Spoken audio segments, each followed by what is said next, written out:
After Sam died, my mom and Edie got really close. They'd both lost a lot.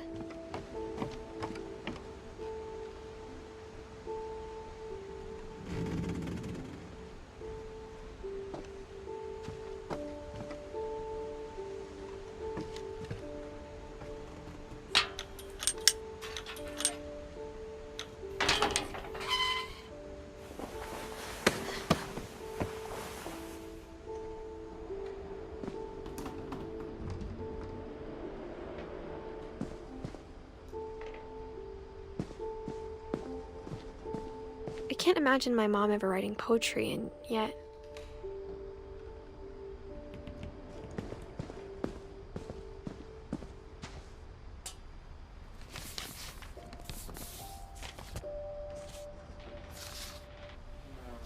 Dear Kay, do you remember the way Gregory used to laugh when he thought he was alone? Like something funny was happening, but only he could see it.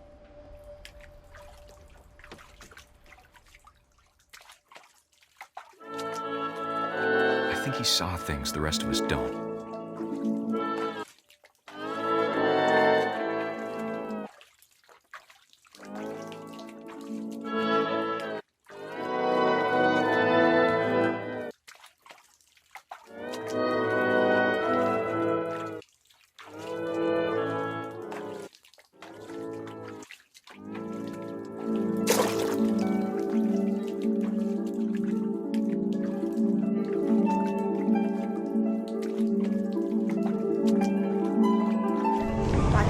Gregory, it's time to... Hold on, sweetie.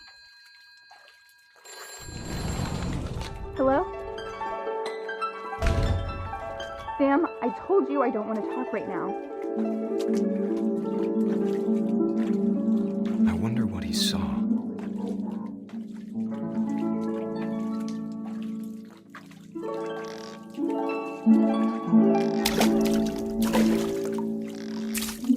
What his world was like.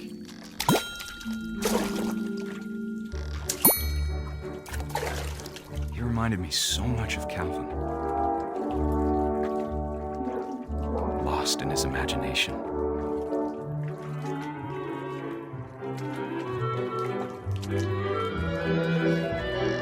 Whatever it was, he saw.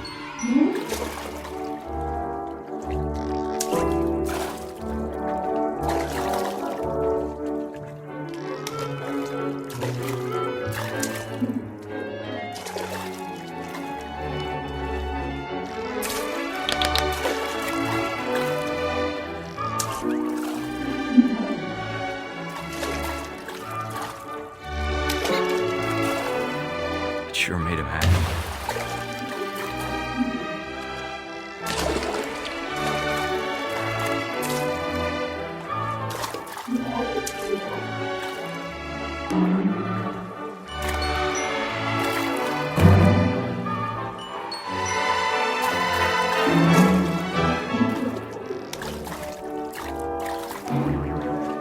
I know how silly it sounds.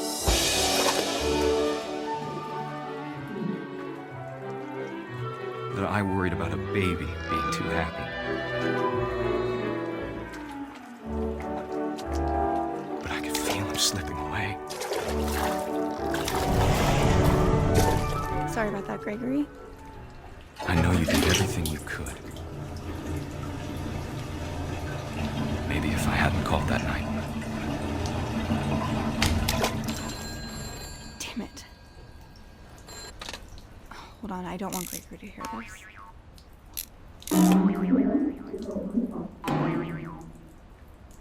I wish he could have told us about the world he saw.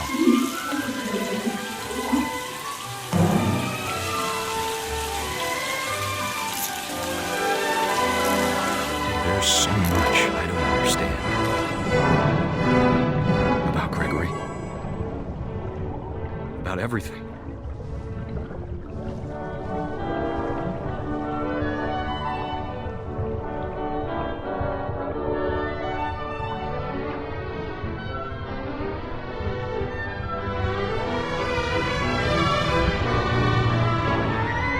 But I know what happened wasn't your fault.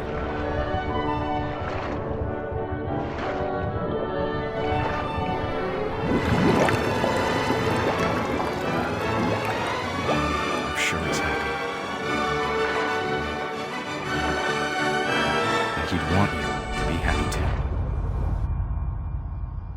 Good luck, Kay. Love, Sam.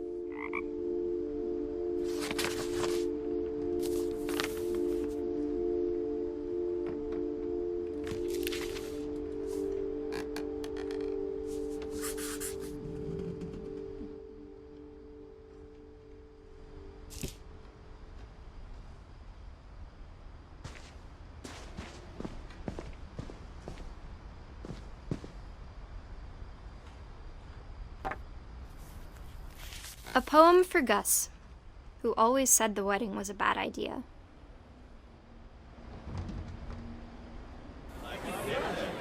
Our father never hit us kids, at least not very hard, before the day my brother said with teenage disregard that he'd be dead before he'd see a wedding in our yard.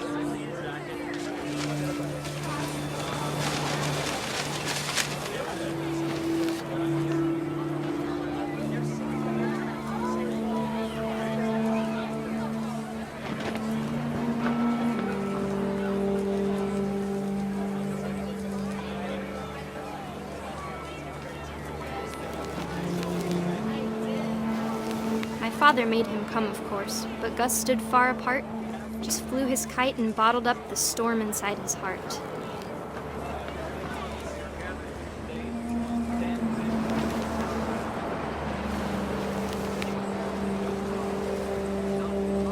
I tried to talk him out of it, but though he'd never met her, "We don't need a stepmom," were the words that I now remember. pronounce you husband and wife. You may kiss the bride.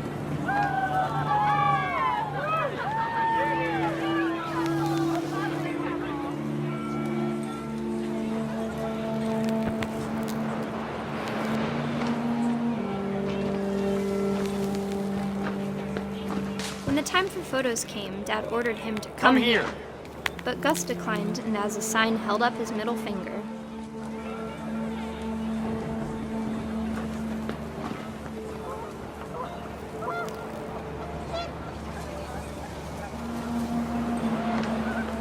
The wind picked up and panicked geese appeared and quickly went. But all the humans did that day was go inside the tent.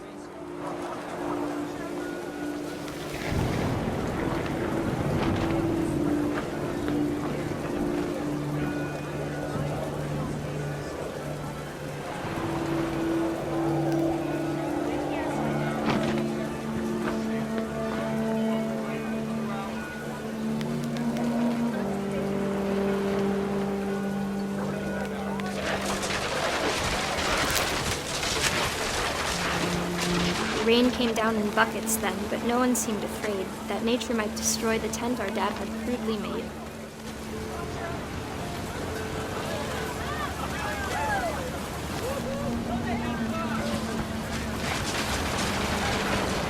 The thunder sounded much too close and full of angry power, but all my father said to this was, "Make the music louder."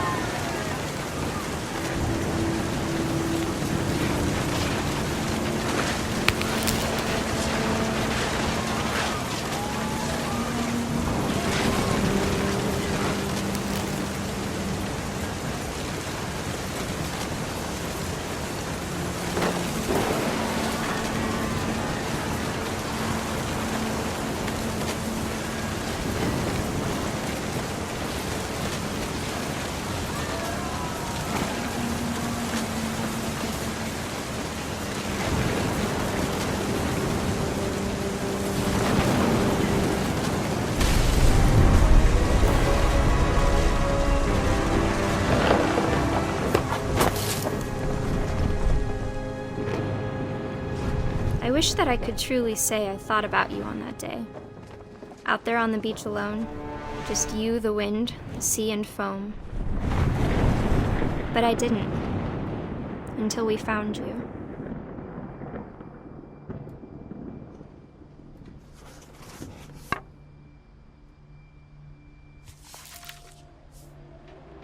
She never talked about him, but Mom told me once if I was a boy, they were going to name me Gus.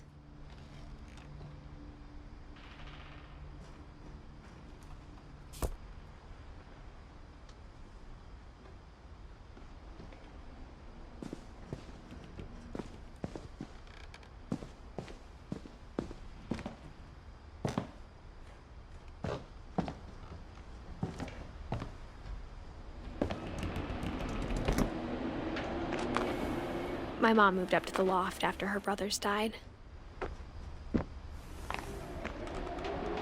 At the time, it was as far away as she could get.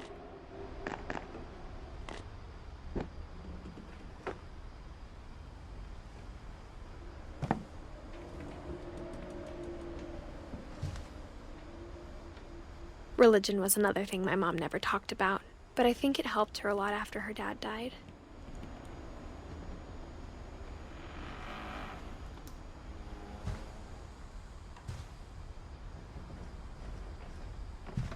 She spent a summer building houses in Calcutta, where she met my dad, Sanjay.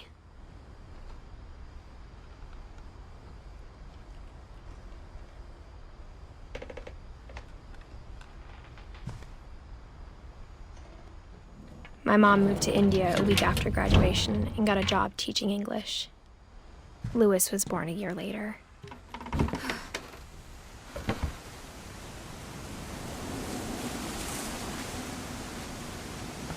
When my dad died, I don't think Mom knew where else to go. I'm sure Edie was happy to have her back.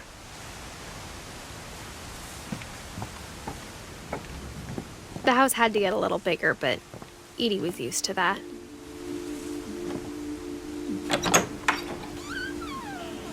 And for a while, things were good. Almost normal.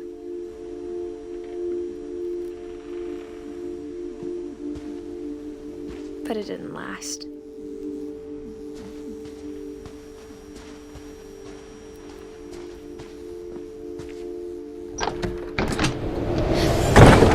The beginning of the end was Milton's 10th birthday, when Edie gave him a castle.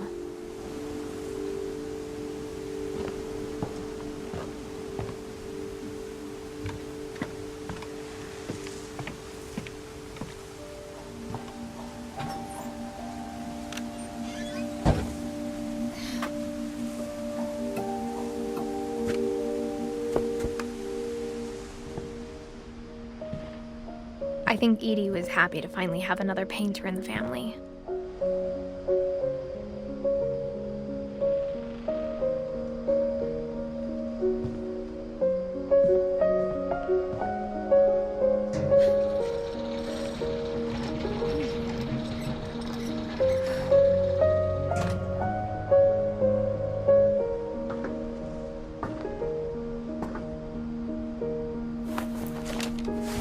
Milton Finch in The Magic Paintbrush.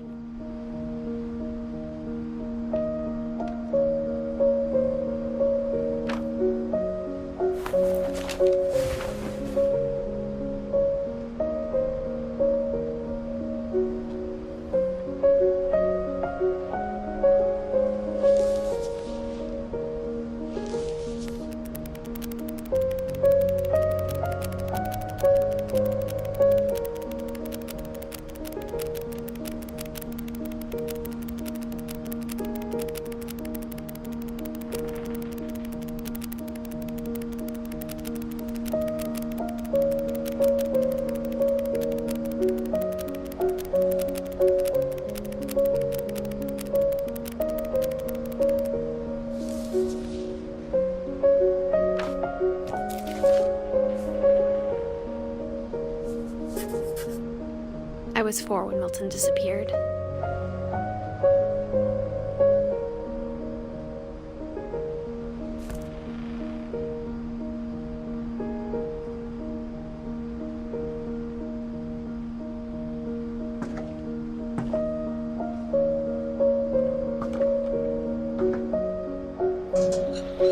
Mom spent months searching for my brother. Then she sealed the doors.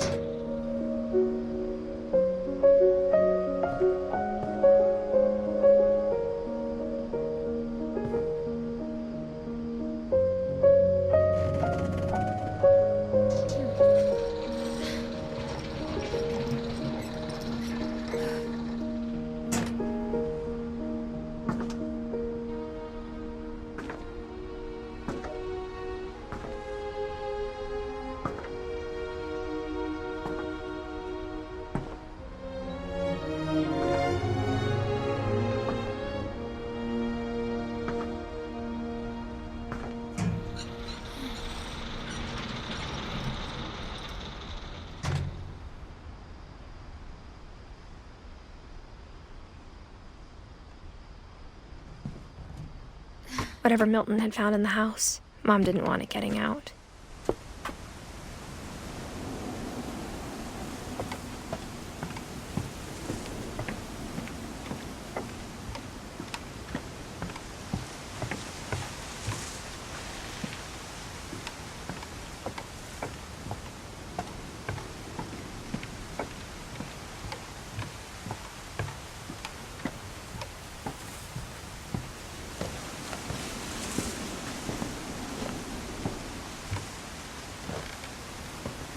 Mom definitely blamed Edie, but I think Louis blamed himself.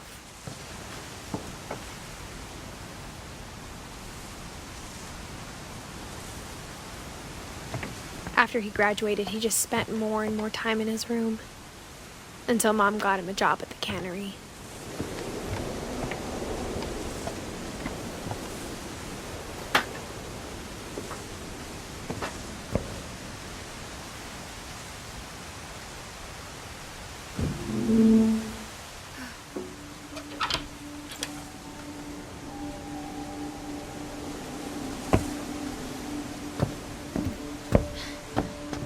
Louis's room smelled very, very familiar. That part of him lived on.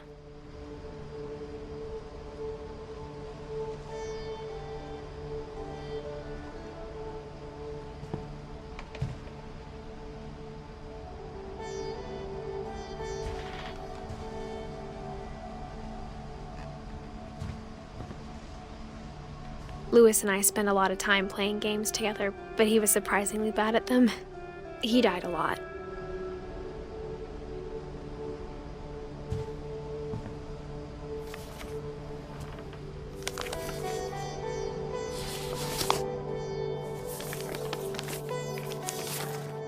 Dear Mrs. Finch, as Louis's psychiatrist, I can understand your desire for an explanation.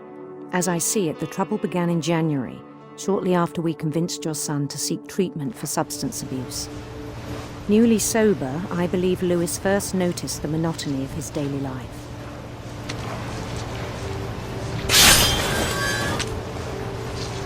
He kept working at the cannery, but he withdrew part of himself. In our sessions, I saw the same behavior. His mind began to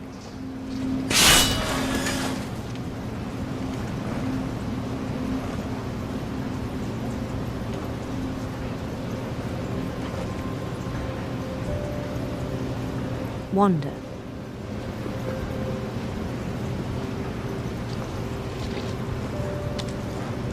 I asked him to describe it.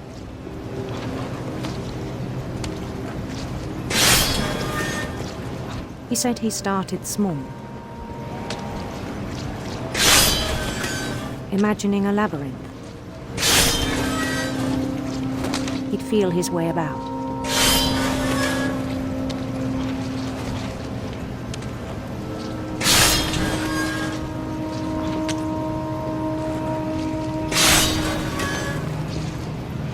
Then something moved. Bats. And toads.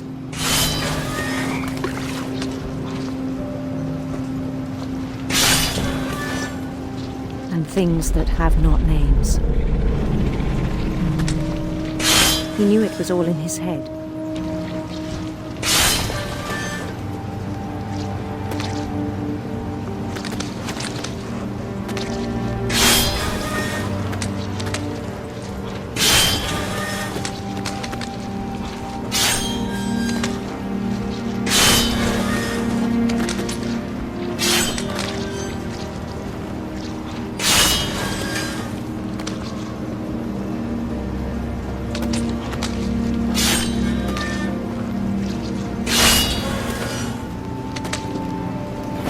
He took it very seriously. I had hoped he'd find himself.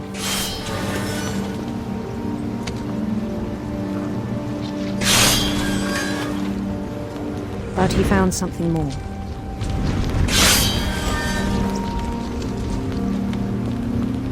I worried about him then, daydreaming at the cannery. I spoke with his boss.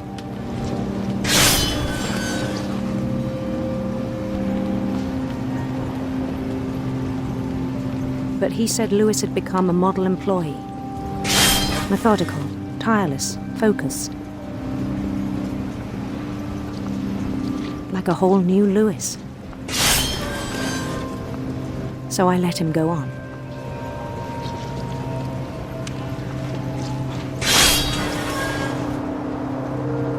I even encouraged him.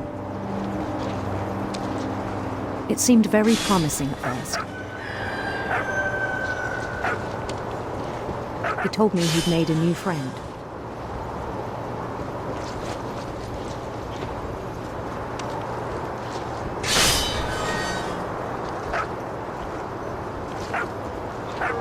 On the edge of a city he named Lewis Topia.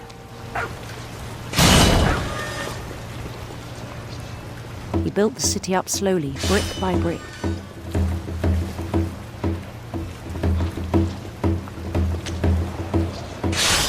Then he made musicians.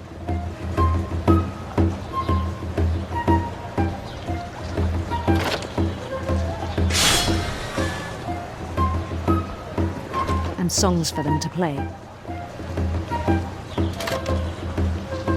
He talked about starting a band.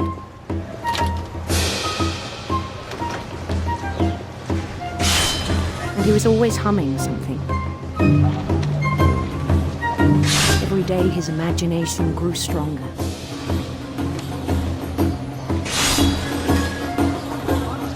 He no longer spoke at the cannery.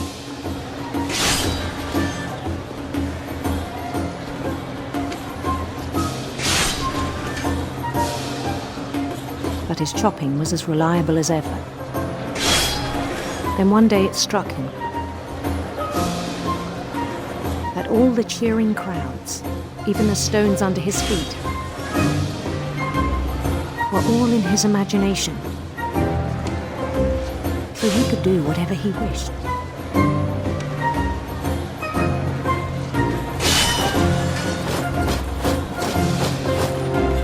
He held an election for mayor. And he won.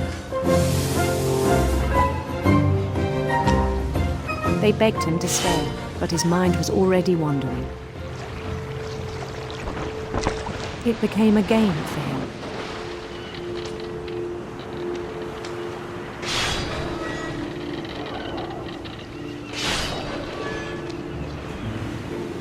He'd conquer a city, then immediately push on.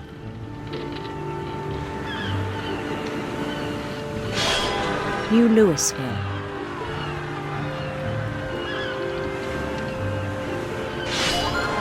St. Louis.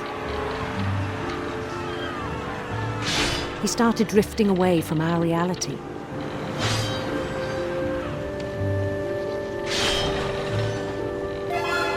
Minneapolis. Until one day he forgot to go home from the cannery. Even as his mother pleaded with him, part of Lewis kept sailing on.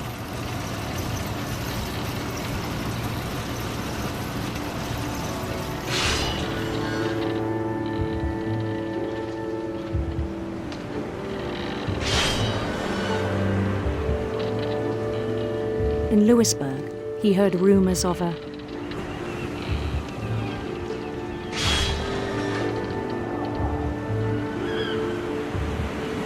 beautiful prince, handsome queen.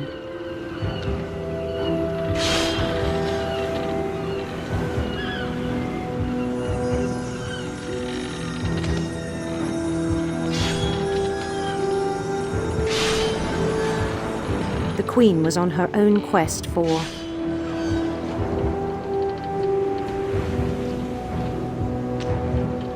radiant rainbows.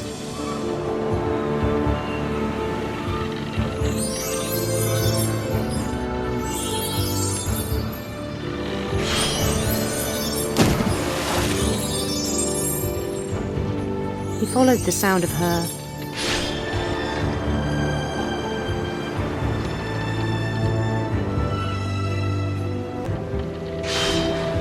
silver harp.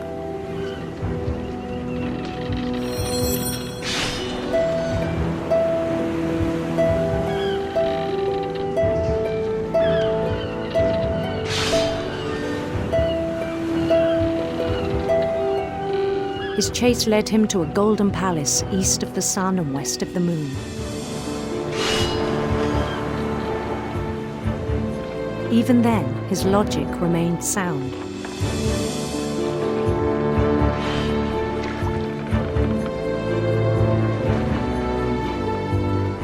He knew the world was all in his imagination.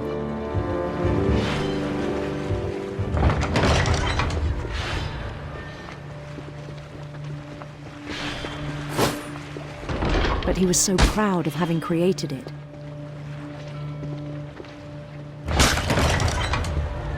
In his own eyes, he'd become something greater than a king.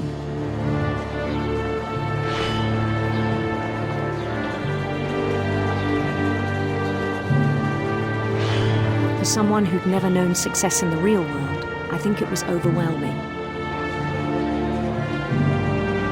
And then it struck him that the real Lewis was not the one chopping salmon, but the one climbing the steps of a golden palace.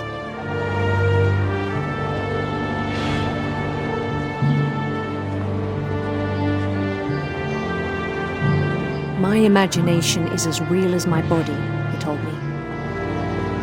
It was hard to argue with him.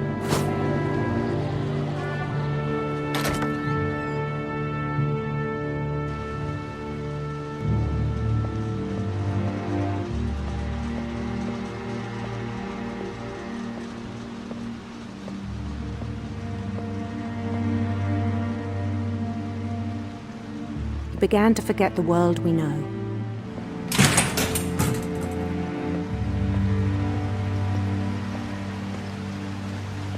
I think it pained him to remember Lewis, the cannery worker.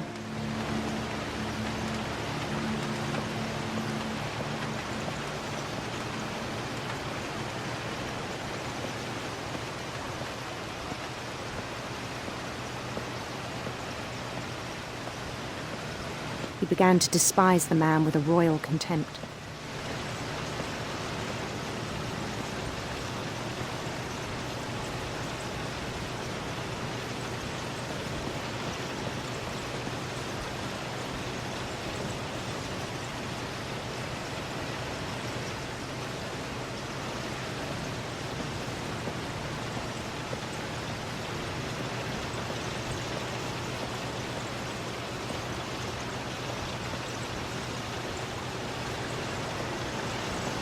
I still thought I could save him.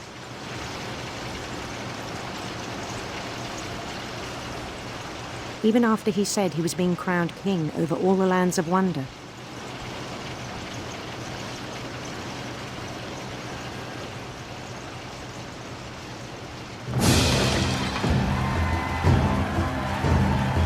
The palace would be packed with his companions.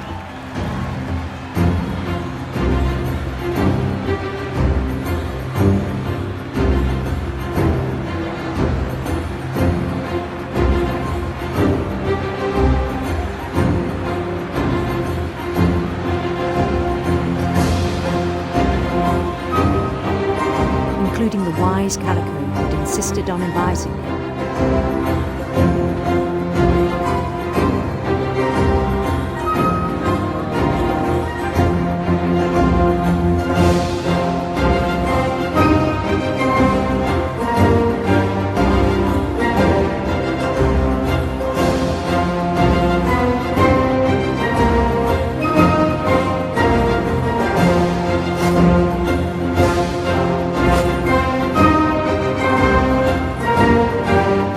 Waited, holding his crown.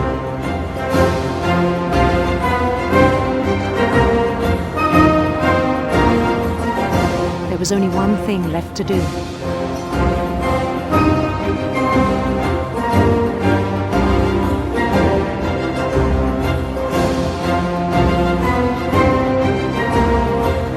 Bend down his head.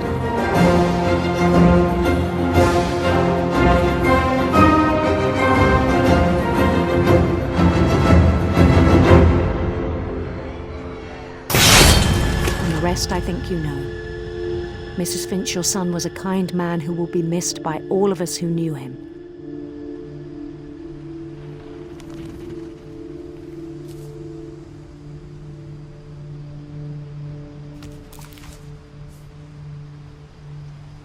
My brother was really cool. I wish you could have met him.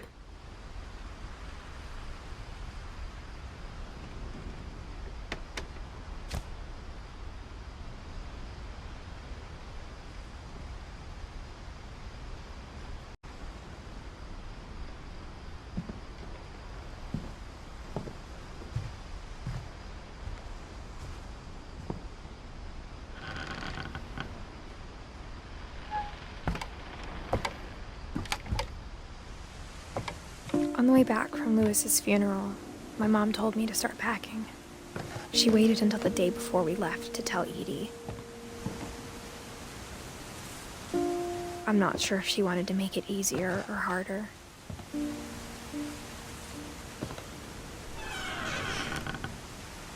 I wish we'd stayed. But I understand why we left.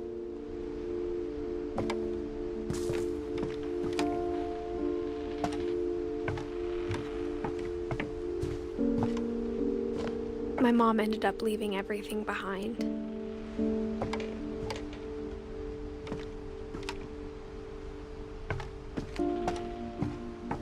What happened that night had been coming for a long time. Maybe it should have come sooner.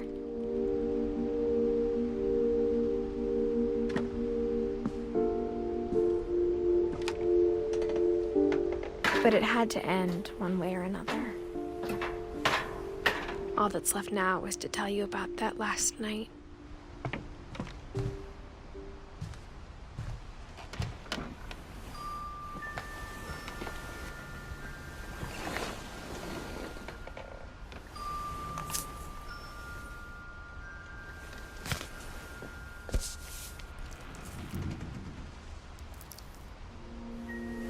That whole last day, Edie just watched us pack and didn't say a word.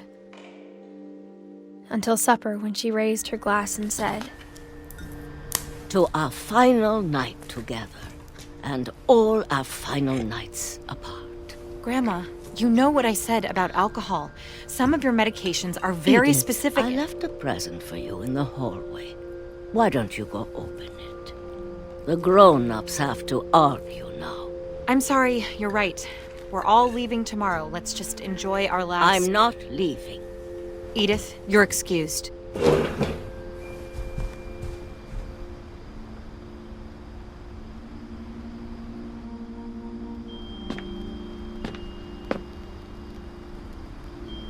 The power had been shut off that morning, but Edie always had plenty of candles.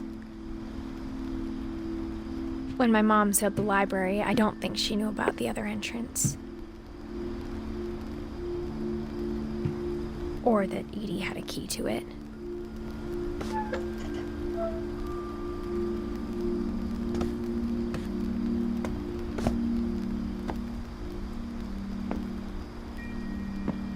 That thing you're afraid of isn't going to end when you leave the house.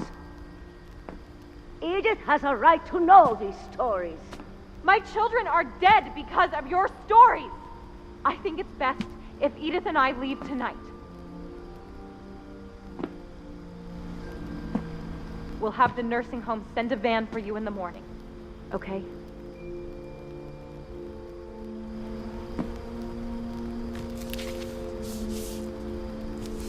Dear Edith, there's so many stories I wish I could tell you, but there's only time for one. This is about what happened on the night you were born. That night, the tide went way, way out.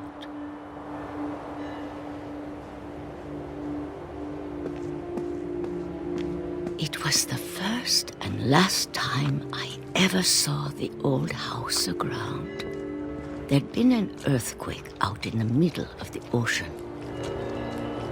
They called it the lowest tide in 1,000 years. God, it smelled awful. You know, I've seen that house every day of my life. But I never thought I'd go back to it. When the fog rolled in, I lost my way.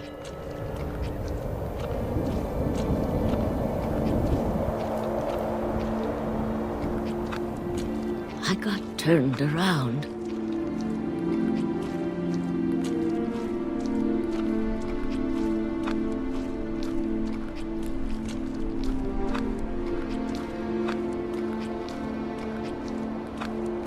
I started seeing things.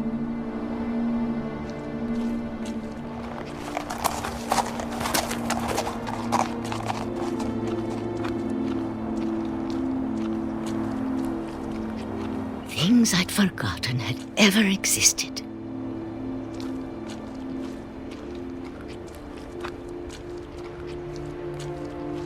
But when I saw them, they felt like old friends. That night, a lot of things came back to me. Or maybe I came back to them.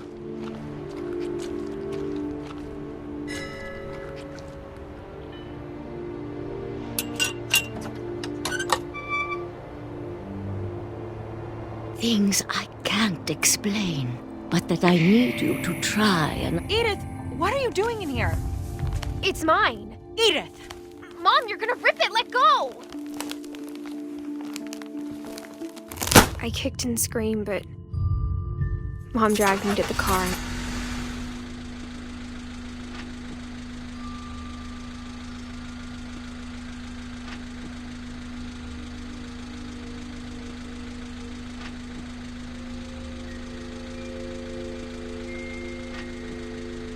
I never saw Great-Grandma Edie again. The next morning, the band came to pick her up, but she was already gone. After that, we moved around a lot.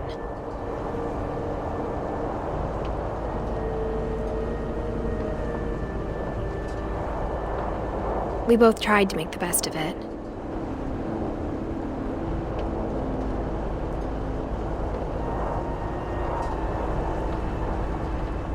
A few years went by.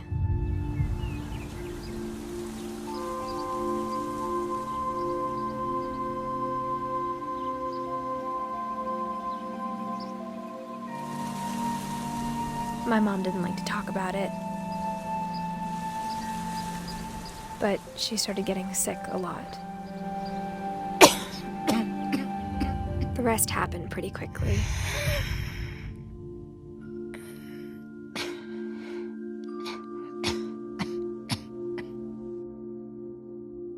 She got better for a while, and then she didn't. And then I was alone.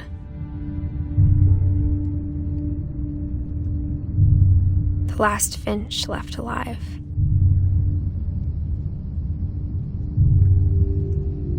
Until I found out about you.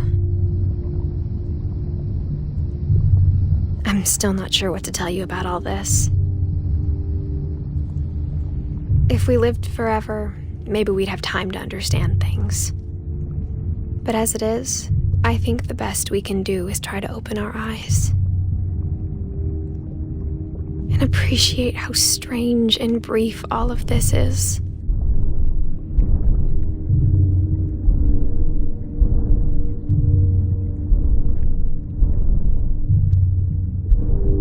This journal was supposed to be for you. But now I hope you'll never see it. I just want to meet you and tell you all these stories myself. But I guess if you're reading this now, things didn't work out that way.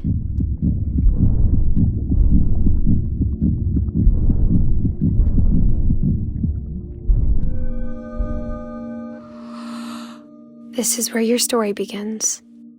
I'm sorry I won't be there to see it. It's a lot to ask, but I don't want you to be sad that I'm gone. I want you to be amazed that any of us ever had a chance to be here at all. Good luck.